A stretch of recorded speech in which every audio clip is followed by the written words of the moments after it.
이제 오늘은 6번째 살인하지 말라라는 주제를 가지고 말씀을 드립니다. 여러분이나 또 흔히 우리 성도들은 십계명 하면은 그거 내용이나 뜻을 모르는 사람이 누가 있겠느냐 가볍게 생각합니다. 그리고 아예 십계명 줄줄 외웠던 것도 이제는 다 잊어버리고 그때그때 기억나는 대로 그렇게 살아가는 것 같습니다. 제가 드리는 말씀은 이 십계명을 깊이 파고들면은 우리의 영적 성장에 엄청난 도움이 되며 우리 삶이 더 풍요로워진다는 것입니다. 십계명은 명령으로 이렇게 제시가 되어 있으나 명령으로 생각하지 않고 깊이 생각한다면은 자기 스스로가 지켜지는 겁니다. 지키려고 노력한다고 해서 지켜지는 것이 아니라 스스로 지켜지는 것, 이것을 위하여 좀 더 깊이 있게 제가 드리는 말씀이오니 잘 들으시고 그대로 우리가 삶을 살아내기를 원합니다. 출애굽기 20장 13절에 살인하지 말라 이런 명령이 나옵니다. 십계명의 제6계명은 살인하지 말라는 단 한 문장으로 이루어져 있습니다. 히브리어 원문도 부정을 뜻하는 로와 살인하다를 뜻하는 라차흐 두 단어뿐입니다. 이처럼 이 계명은 논란의 여지가 없는 자명한 계명인 것처럼 보입니다. 굳이 말하지 않아도 인간이고 선한 이웃이라면 누구나 이 계명의 뜻을 알 수 있습니다. 시대와 장소를 막론하고 모든 사람이 살인해서는 안 된다는 것에 동의합니다. 그러나 살인이 왜 잘못인지를 생각해 본 적이 있습니까? 오늘날 살인이 잘못이라는 것은 보편적으로 인정되는 사실이지만 그 이유가 무엇인지 궁금하지 않습니까? 밖에 나가 동네 사람 아무나 붙들고 대화를 나누어도 100이면 100 모든 사람이 살인은 잘못이라고 말할 것입니다. 그들에게 그 이유를 물어보면 아마도 우리 사회가 올바로 기능하려면 우리가 인간으로서 안전하게 살면서 번영을 누리려면 서로를 아무렇게나 죽일 수는 없다고 대답할 것입니다. 대다수 사람은 공리주의적인 윤리에 근거하여 이 계명의 정당성을 옹호할 것이 틀림없습니다. 살인이 잘못인 이유는 무엇일까요? 그 이유는 단지 삶의 이치가 그렇기 때문입니다. 그러나 이런 사실은 우리의 생명이 보호받을 가치가 있는지 없는지를 누가 결정하는가? 라는 또 다른 질문을 제기하게 됩니다. 대체 어느 누가 우리의 생명을 죽여 없애면 세상이 더 나아질 수 없다고 말하는 것일까요? 그리스도인인 우리는 생명의 신성함이 단순히 실용적인 차원에만 국한되지 않는다는 사실을 잘 알고 있습니다. 성경은 모든 인간이 하나님의 형상으로 창조되었다고 창세기 1장 26절로 27절에서 가르칩니다. 인종이나 체제, 건강 상태나 나이, 장애나 비장애에 상관없이 인간이면 누구나 고유한 가치와 존엄성을 지닙니다. 그 이유는 모든 사람이 하나님의 형상으로 창조되었기 때문입니다. 성경적인 인간학에서 비롯한 십계명의 제6계명은 공리주의보다 한층 더 깊고 선하며 실용적인 개념보다 한층 더 나은 것에 근거하고 있습니다. 따라서 나는 다음 세 가지 질문을 중심으로 이 계명의 의미를 살펴보고 싶습니다. 첫 번째, 십계명의 제6계명은 무엇을 금지합니까? 두 번째, 이 계명을 우리의 문화적 상황에 어떻게 적용해야 할까요? 세 번째는 예수님께서 이 계명을 얼마나 깊이 있게 바꾸어 놓으셨는가입니다. 첫 번째, 무엇을 금지하는가에 대해서 알아봅니다. 간단히 말해 이 계명은 무고한 인명을 빼앗는 행위를 금지합니다. 살인은 이 계명에 사용된 히브리어 라차흐의 의미를 잘 살린 번역입니다. 죽이다 라는 번역보다 더 정확합니다. 라차흐라는 히브리어는 모세오경에서 부지 중에 살인을 저지른 사람이 피해자의 가족이나 친구에게 보복을 당하기 전에 피해 달아날 수 있는 도피처를 언급하는 성경 구절에 주로 사용되었습니다. 그런 구절들을 제외하면 라차흐라는 용어는 그리 자주 등장하지 않습니다. 그와 달리 죽이다를 뜻하는 히브리어 카탈이 사용된 횟수는 수백 회에 달합니다. 라차흐와 카탈은 차이가 있습니다. 구약성경에서 알 수 있는 대로 이 계명은 정당방위를 금하지 않습니다. 도둑이 뚫고 들어오는 것을 보고 그를 쳐 죽이면 피 흘린 죄가 없으나 해 돋은 후에는 피 흘린 죄가 있으리라라고 출애굽기 22장 2절로 3절에서 말합니다. 침입자로부터 자신을 방어하기 위해 그를 죽이는 것 외에 달리 방법이 없을 때에는 죄가 없습니다. 그러나 3절은 해 돋은 후에는 피 흘린 죄가 있으리라고 말씀합니다. 이는 상황을 분명하게 파악할 수 있어 굳이 살인할 필요가 없을 때 살인한 경우에는 죄가 있다는 뜻입니다. 그러므로 정당방위인 경우에는 10계명의 제6계명을 어기는 것이 아닙니다. 창세기 9장에 따르면 사형도 이 계명을 어기는 것이 아니었습니다. 다른 사람의 피를 흘리면 그 사람의 피도 흘릴 것이니 이는 하나님이 자기 형상대로 사람을 지으셨음이니라. 창세기 9장 7절 말씀입니다. 살인죄로 인한 사형은 하나님의 형상을 파괴하는 것이 아니라 보호하는 것입니다. 인간의 생명은 너무도 귀하기 때문에 살인죄에는 혹독한 형벌이 주어졌습니다. 출애굽기 21장에 명시된 눈에는 눈, 이에는 이라는 유명한 동해복수법이라고 합니다. 잔인하거나 이례적인 형벌이 아니었습니다. 깐디는 눈에는 눈이라는 법칙은 온 세상을 눈멀게 만든다고 말했고 우리는 그래 맞아 그것은 그리 좋은 법칙이 아니야 라고 생각합니다. 그러나 고대 근동지역의 상황에서 보면 이것은 매우 인간적인 법률이었습니다. 눈에는 눈, 이에는 이, 눈에는 머리로, 이에는 내 가족으로 보상을 받겠다. 내게 피해를 입혔으니 내 종족을 멸하겠다와 달리 매우 공정한 원칙이었습니다. 이게 무슨 말이냐면은 상대방이 가해자가 되어 내 눈 하나를 뽑아버렸어요. 그러면 상대방이 눈 하나만 뽑으라는 겁니다.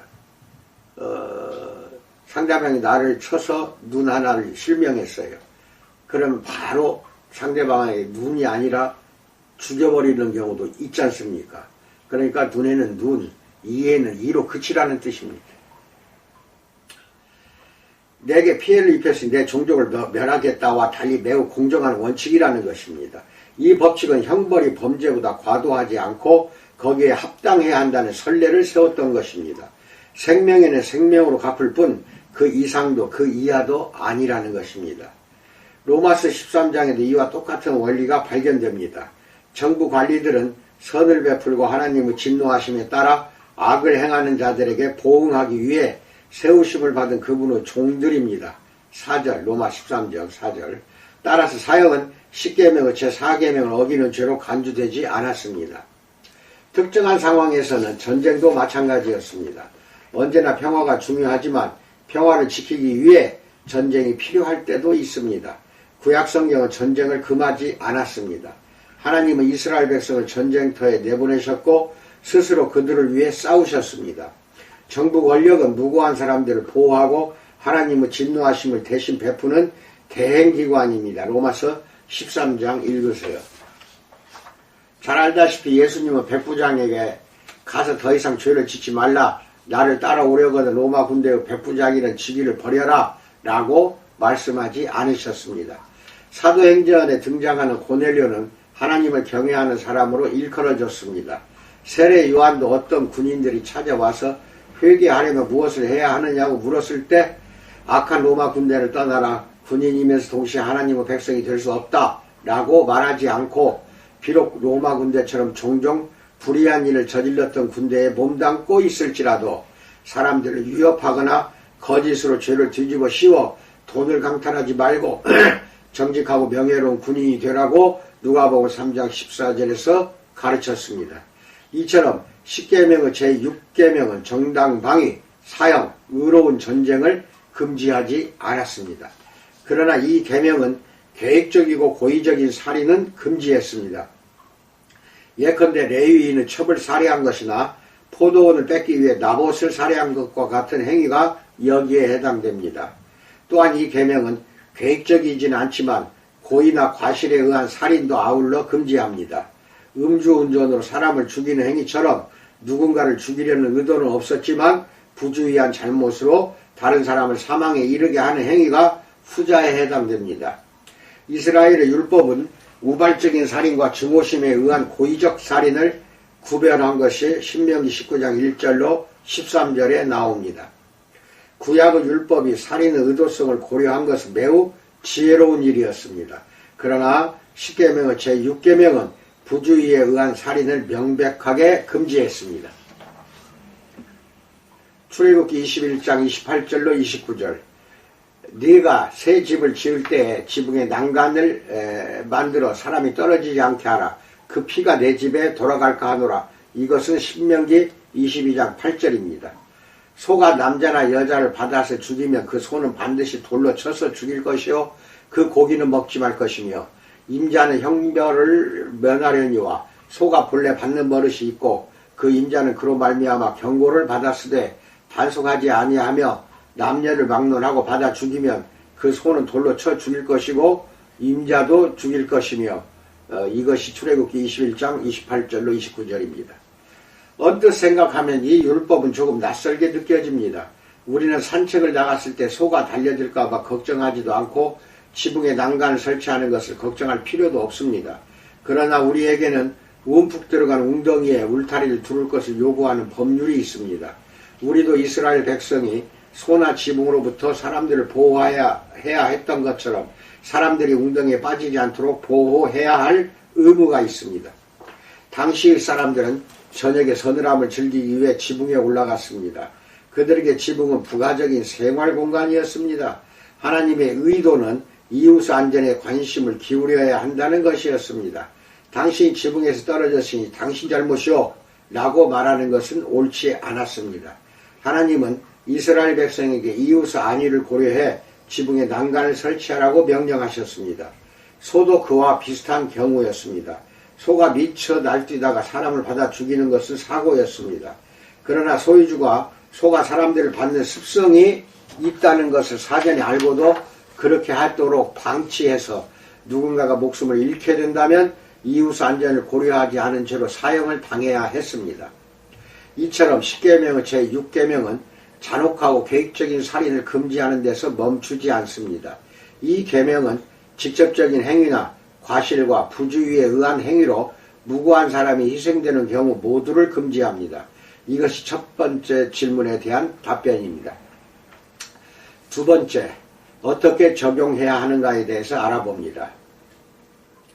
십계명의 제6계명은 우리에게도 똑같이 적용됩니다.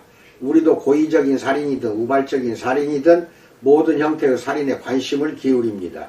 나는 여기에서 이와 관련해 특별히 적절하다고 생각되는 세 가지 문제를 잠시 생각해보고 싶습니다. 그러나 이것은 때로 많은 논란을 이야기할 수도 있습니다. 1. 자살을 금지한다. 가족이나 친구 자살을 경험한 사람들에게는 이보다 더 고통스러운 주제가 없을 것입니다. 자살은 죄입니다. 용서받을 수 없는 죄가 아니라 그냥 죄입니다. 지금 막 자살로 사랑하는 사람을 잃은 가족을 신방해야 할 목회자의 입장에서 이런 말을 하는 것은 아닙니다. 나의 의도는 그런 상황에 목회적인 돌봄을 적용하는 방식을 알려주려는 것이 아니라 이 문제에 대한 교리적 근거를 제시하려는 데 있습니다. 정신질환이나 뇌손상 같은 이유로 자살을 시도한 사람은 스스로의 신체 기능을 정상적으로 통제하기가 어렵습니다. 그런 사람은 이성적인 결정을 내릴 수 있는 능력이 없습니다. 하지만 그와 같이 극단적인 경우를 제외한 대부분의 자살은 그 자체로 매우 비극일 뿐 아니라 도덕적으로 비난을 받을 만한 책임이 있습니다. 교회는 전통적으로 자살을 십계명 제6계명을 어기는 행위로 간주해 왔습니다. 그 이유는 자살도 자기 자신을 죽이는 살인이기 때문입니다. 성경에 나오는 자살은 모두 5번입니다.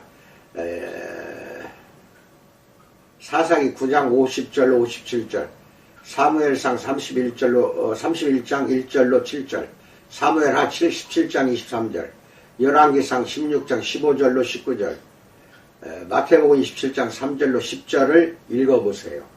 이것은 모두 수치와 실패의 상황에서 일어났습니다. 요나나 욥처럼 경건한 사람들은 하나님께 자신의 생명을 거두어 달라고 기도했고 하나님은 스스로를 망치려는 그들의 요구를 허락하지 않으셨습니다. 유명한 영화배우, 운동선수, 연예인들이 자살했다는 소식이 종종 들려옵니다. 로빈 윌리엄스의 죽음에 놀라며 슬퍼한 사람이 많았습니다. 사람들은 많은 대화를 나누며 의견을 내놓았지만 별로 유익하지도 않았고 시기도 부적절했습니다. 그러나 계속해서 언급되었던 주제 가운데 하나는 도덕적인 책임의 결핍이었습니다. 우리 모두에게는 저마다의 귀신이 들러붙어 있다. 우리는 이런 사실을 직시해야 한다. 자살한 사람을 어떤 식으로든 윤리적으로 비난해서는 안 된다. 라는 말이 있습니다. 처음에 들으면 따뜻하고 동정적인 말처럼 들리지만 사실은 그렇지 않습니다. 10년 전에 성경적인 상담이라는 잡지에 글을 썼던 줄리 고색이라는 여성의 말을 들어봅시다. 그녀는 가족 중에 자살한 사람이 5명이나 되는 그 집의 아내이자 어머니입니다. 그녀의 고통 가히 상상조차 하기 어렵습니다. 그녀는 이렇게 말했습니다. 자살은 유전적인 특성도 아니고 가문의 저주도 아니다. 자살은 개인이 선택한 죄다. 이것은 사랑이었거나 무례한 말이 아니다. 진리다. 나는 자살한 내 가족들을 사랑하지만 그들의 선택은 옳지 않은 죄였다 라고 말합니다. 그녀는 혹시나 어두운 곳에서 자살을 고려하는 사람이 있고 그것을 막아줄 방책이 아무것도 없는 경우에는 하나님의 율법으로 도움을 받게 하기 위해 사랑의 마음에서 그런 말을 하는 것이라고 덧붙였습니다. 자살이 유일한 탈출구처럼 느껴질 수 있지만 하나님은 우리를 절대로 10계명의 제6계명을 어기는 길 외에는 다른 길이 없는 상황으로 몰아넣지 않으십니다. 자살은 하나님을 기쁘시게 하지 못한다는 말을 상간다고 해서 고통을 겪는 신자들을 도울 수 있는 것은 아닙니다. 사랑으로 적절한 때에 그런 말을 해주면 하나님께서 자살을 고려하는 영혼을 다시금 더 건전하고 더 낫고 더 올바른 생각을 하도록 이끌어 주실 것이 틀림없습니다. 삶이 아무런 의미가 없다는 결론에 도달했을 때에도 하나님 우리의 생명을 여전히 귀하게 여기십니다. 2. 낙타를 금지한다. 낙태를 금지한다. 주께서 내 내장을 지으시며 나의 모태에서 나를 만드셨나이다. 시편 139편 13절입니다. 시편 저자는 모태에 있는 태아의 생명을 언급했습니다.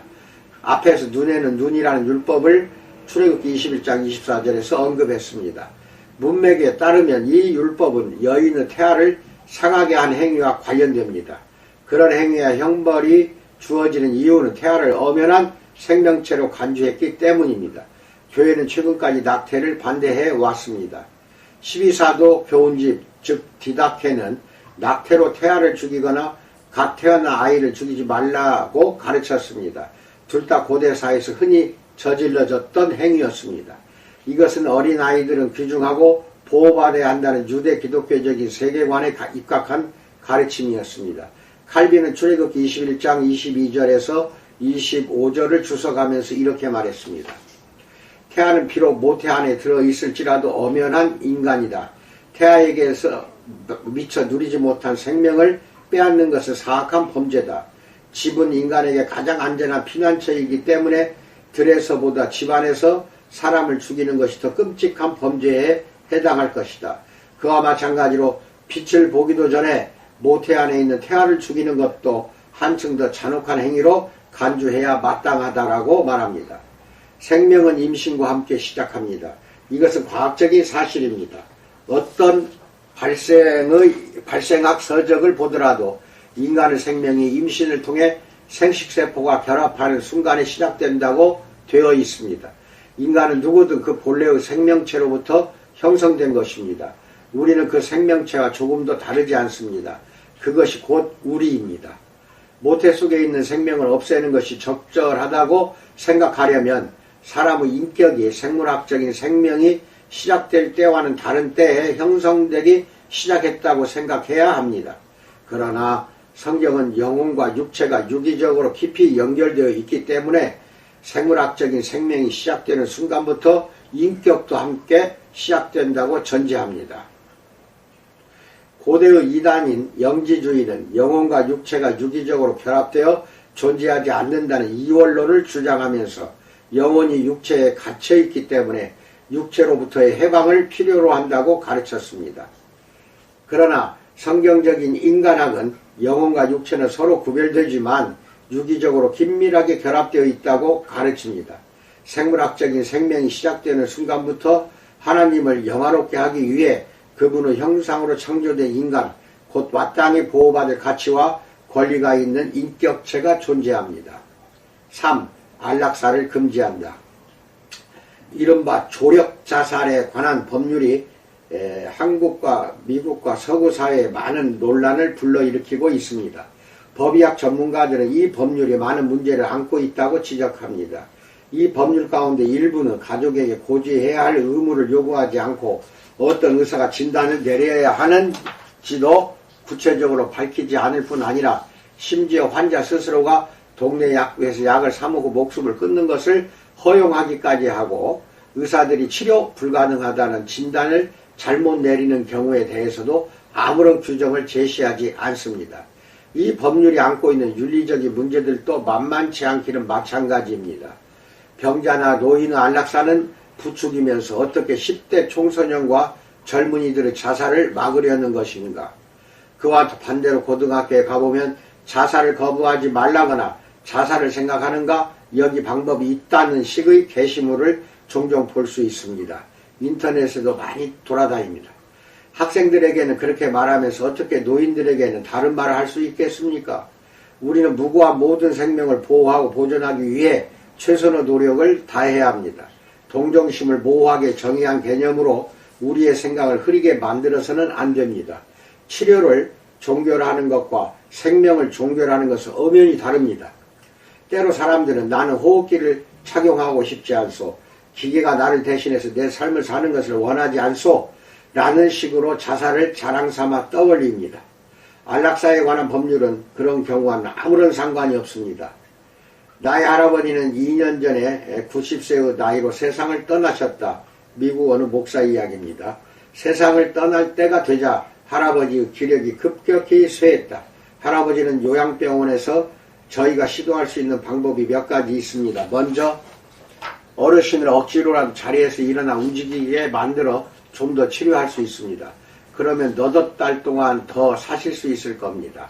혹은 어르신을 편안하게 해드리면서 완화치료를 시도하면 침대에서 편히 안식할 수 있지만 2주 이상을 넘기지 못하실 겁니다. 라는 말을 들었다.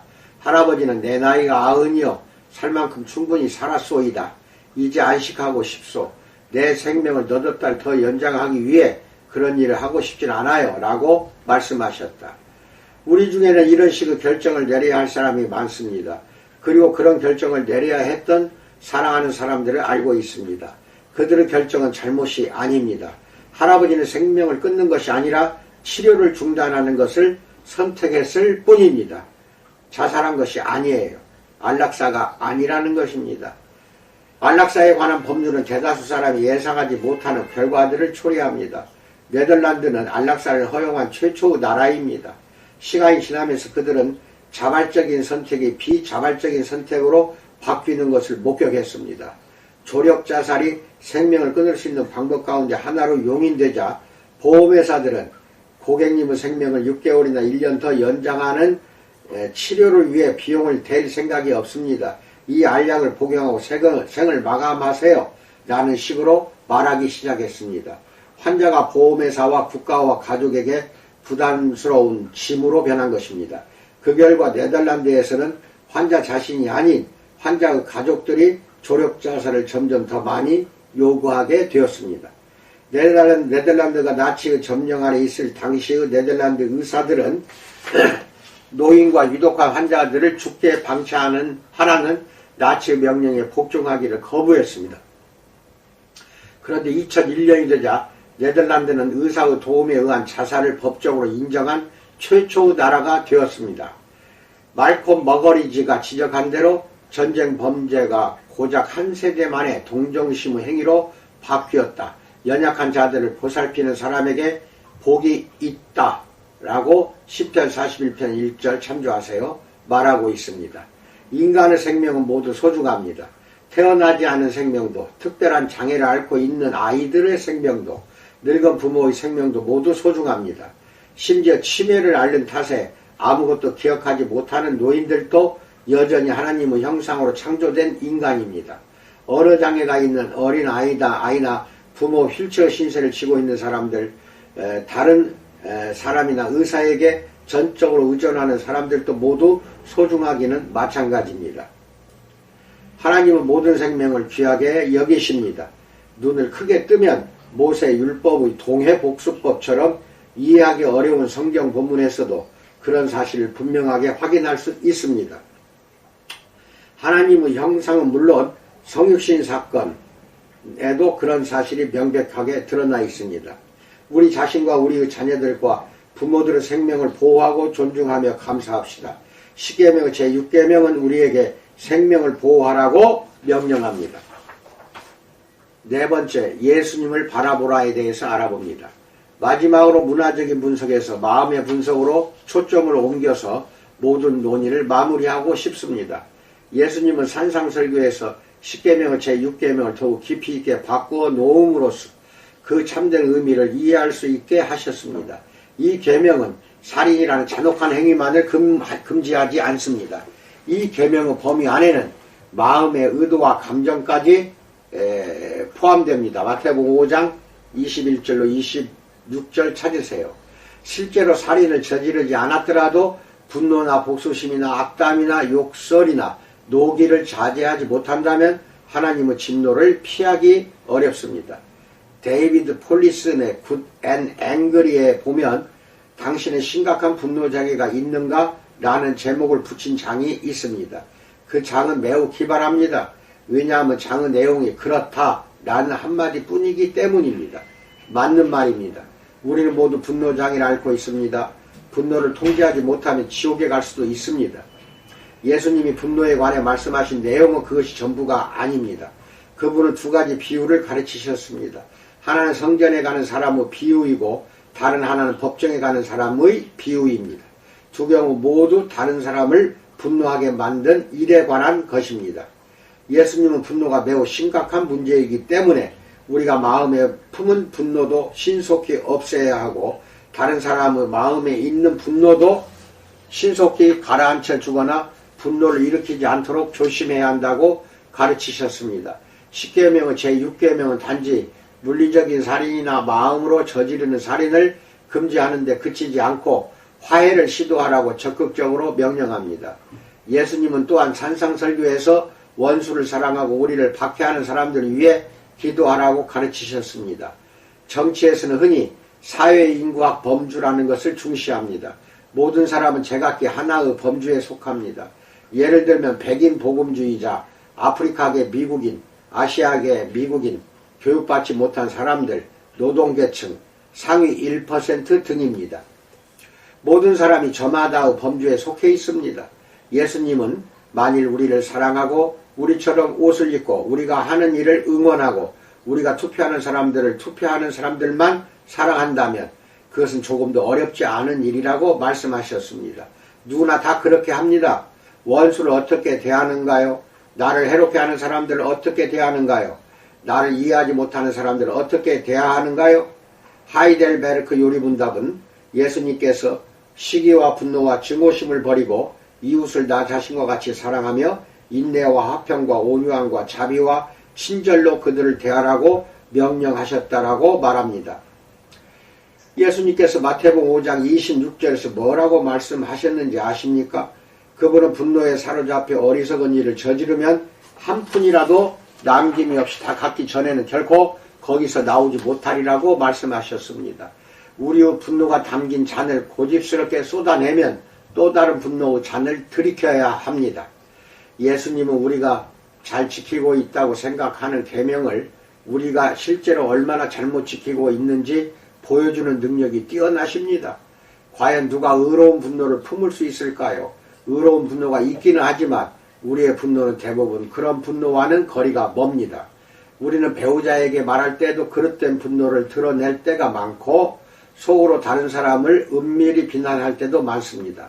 또 지극히 사소한 일로 자녀들에게 화를 내기도 하고 우리 앞에서 누가 자동차를 너무 천천히 몰고 갈 때도 마치 그것이 우리 가족 전체를 모욕하는 행위라도 되는 것처럼 성질을 부립니다. 예수님은 마지막 한 푼까지 다 갚을 것이라고 곧 분노를 버리지 않으면 그 분노로 인한 결과를 남김없이 감당하게 될 때까지 거기에서 헤어나지 못할 것이라고 가르치셨습니다. 분노가 얼마나 심각한 문제인지를 분명하게 알 수 있습니다. 그러면 어떻게 해야 할까요? 우리는 살면서 때로 분노를 느낍니다. 분노가 우리 마음속에 머물러 있을 때는 다른 사람들의 눈에 띄지 않습니다. 그런 경우 분노는 우리 마음속에서 하얀 김을 뭉게뭉게 피우면서 거품을 내며 부글부글 끓게 되고 우리는 그 분노를 쏟아낼 방법을 궁리합니다.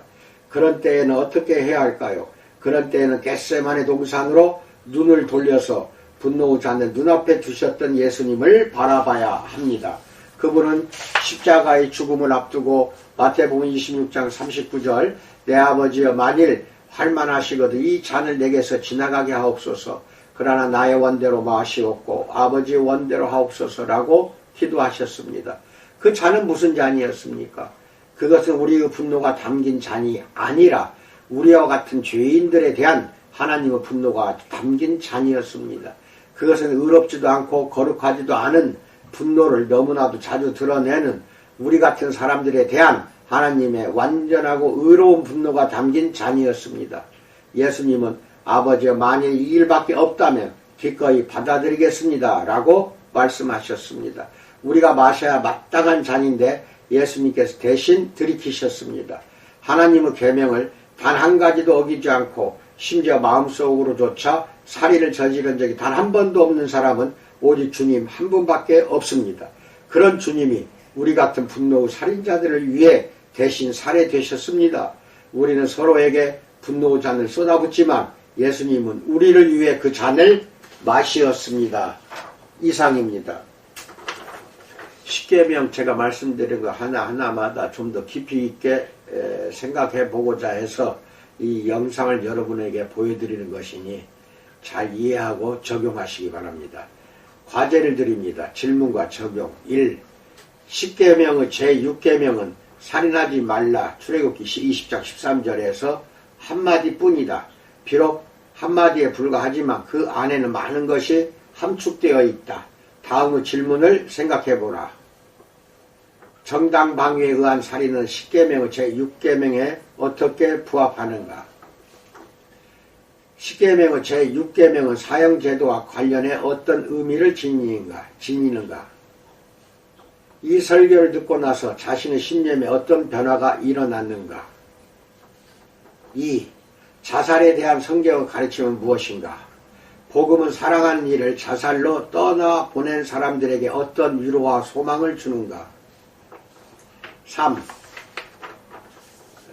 미국 어느 목사의 할아버지의 마지막 삶을 언급하면서 그는 생명을 끊는 것이 아니라 치료를 중단하는 것을 선택했을 뿐이다 라고 말했다. 그의 선택이 십계명의 제6계명을 어기지 않는 이유는 무엇인가? 4. 예수님은 십계명의 제6계명을 어떻게 바꿔 놓으셨는가? 5. 우리가 십계명의 제6계명을 어긴 죄의 현실을 피할 수 없는 이유는 무엇인가? 예수님은 그런 죄를 덮어주기 위해 어떻게 행동하셨는가? 여기까지입니다. 사랑하는 영상을 보시는 모든 분들 늘 코로나 바이러스로부터 유의하시고 조심해서 행동하시기 바랍니다. 어느 종교 집단에서 이번에 코로나 바이러스 환자 하나 때문에 온 국가가 지금 들끓고 있습니다. 그 종교 집단에서 하는 말이 이것은 마귀가 하는 짓이라고 이렇게 이야기하는데요. 전혀 팩트는 그게 아닙니다. 그 환자 하나가 여기저기 돌아다니면서 병원 의사들이 어떻게 했다고 하는데 사태에 다 기록되어 남겨져 있습니다. 왜 거짓말하면 안 되죠. 또 하나는 그렇게 하고 돌아다니는 그 짓이 바로 마귀의 짓입니다. 여러 국민들의 목숨을 죽이고 살인하는 마귀 같은 짓을 그자가 했던 것이지, 그 종교 집단 지도층에서 말하는 이번 사건은 마귀가 일으켰다고 그게 말이나 되는 것인가? 넘어가지 마십시오. 팩트는 마귀가 한 게 아니라 그 종교 집단의 사람들이 마귀의 짓을 한 것입니다. 이거는 철저히 여러 사람 목숨을 죽이는 살인행위입니다. 살인이라는 거 반드시 명심하기 바랍니다. 무릇 예수를 믿고 하나님을 믿는다는 사람들은 다른 사람들을 위해서 내 목숨을 버려야지 다른 사람들을 죽이면 되겠습니까? 일반 사람들도 하지 않는 행위를 예수 믿는 사람들이 이단 사이비 집단이라고 하지만 그들도 하나님 예수 믿는다고 하는데 그런 짓 하면 되겠습니까? 깊이 생각해 보시기 바라며, 사랑하는 여러분의 가정과 섬기는 교회, 오늘 하루도 참으로 주님의 평강의 복이 넘치기를 진심으로 축원드립니다. 감사합니다.